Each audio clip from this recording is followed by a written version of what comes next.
তাহাজ্জুদের নামাজে সেজদায় গিয়ে একটি দোয়া 10 বার পড়ুন, আপনার মনের সকল আশা আল্লাহ তাআলা পূরণ করে দিবেন।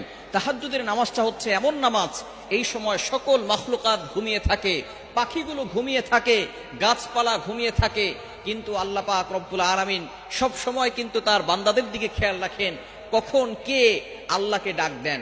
এই সময়টা আপনি নামাজে দাঁড়িয়ে যাবেন, ওযু করে নামাজে দাঁড়াবেন, কেননা মুয়াজ্জিন 5 বেলা মানুষকে ডাকে, হাইয়া আলাস সালাহ, হাইয়া আলাল ফালাহ, কাম টু দ্য সাকসেস, সফলতার দিকে আসো, কল্যাণের দিকে আসো। সুতরাং আপনি অবশ্যই একটা বেলা আছে যেই সময় আল্লাহ তাআলা নিজে বান্দাদেরকে ডাকতে থাকেন, সেটা হচ্ছে তাহাজ্জুদের সময়, রাতের শেষ অংশ। আপনি ফজরের নামাজ যখন পড়বেন, আজান যখন দিবে তার আধা ঘন্টা আগে ঘুম থেকে উঠে যাবেন, তখন আপনি ওযু করে 2 রাকাত সালাত, 4 রাকাত, 6 রাকাত, 8 রাকাত যা পারেন পড়ে তখন আপনি আল্লাহর কাছে দোয়া করবেন। তাহাজ্জুদের নামাজে আপনি নফল নামাজে কোরআনের আয়াত পড়া যায়, আয়াতটি হচ্ছে কোরআনের একটি আয়াত, এই আয়াতটা আপনি পড়বেন 10 বার সিজদায় গিয়ে। এটা আপনি ফরজ নামাজে পড়তে পারবেন না, ফরজ নামাজে কোরআন শরীফের কোন আয়াত তেলাওয়াত করা জায়েজ নাই। আপনি এটা নফল নামাজে পড়বেন, তাহাজ্জুদ নামাজ যেহেতু নফল নামাজ, এই সময় আপনি লম্বা নামাজ পড়বেন এবং আপনার কাকুতি মিনতিগুলো আল্লাহর কাছে বলবেন, কেননা এই সময় আল্লাহ তাআলা নিজে প্রথম আসমানে এসে বান্দাদেরকে ডাকেন। বুখারী শরীফের হাদিস, আল্লাহ পাক রব্বুল আলামিন নিজে প্রথম আসমানে এসে বান্দাদেরকে ডাকতে থাকেন, ও আমার বান্দারা কার কি লাগবে আমি আল্লাহর কাছে চাও। বিপদে পড়ে গেছো বান্দা, অভাবে পড়ে গেছো, আমি আল্লাহর কাছে বলো অভাব দূর করে দেব। বিপদে পড়ে গেছো, আমি আল্লাহর কাছে বলো সাহায্যের ব্যবস্থা করব। টাকা পয়সার অভাব, আমি আল্লাহর কাছে বলো টাকা পয়সার ব্যবস্থা করে দিব। সুতরাং আমরা টাকা পয়সা লাগলে এমপির কাছে যাই, মন্ত্রীর কাছে যাই, মিনিস্টারের কাছে যাই। আপনি আল্লাহর কাছে চান, অবশ্যই আল্লাহ তাআলা আপনাকে দেওয়ার জন্য প্রস্তুত, কিন্তু আমরা চাওয়ার মতো চাইতে পারি না।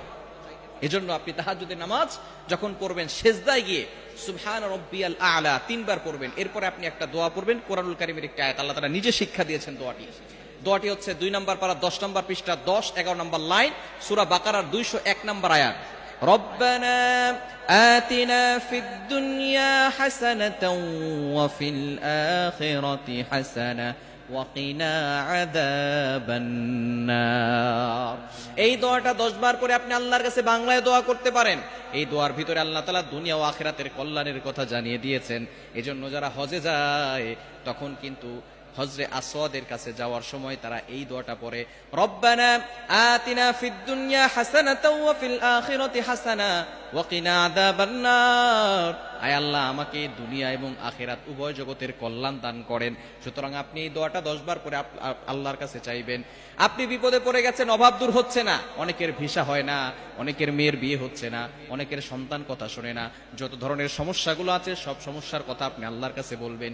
এই সময় যদি আপনি আল্লাহর কাছে দোয়া করেন, আল্লাহ তাআলা আপনার সকল দোয়াগুলো কবুল করবেন এবং মনের যত আশা আছে সকল আশাগুলো আল্লাহ তাআলা কবুল করে নেবেন। সুতরাং তাহাজ্জুদের নামাজে সিজদায় গিয়ে আপনি সূরা বাকারার 201 নম্বর আয়াত 2 নম্বর পারা 10 নম্বর পৃষ্ঠা 10 নম্বর লাইনে রয়েছে, রব্বানা আতিনা ফিদ দুনিয়া হাসানা ওয়া ফিল আখিরাতি হাসানাতাও ওয়া কিনা আযাবান নার। এটা পড়ে আপনি আল্লাহর কাছে দোয়া করবেন।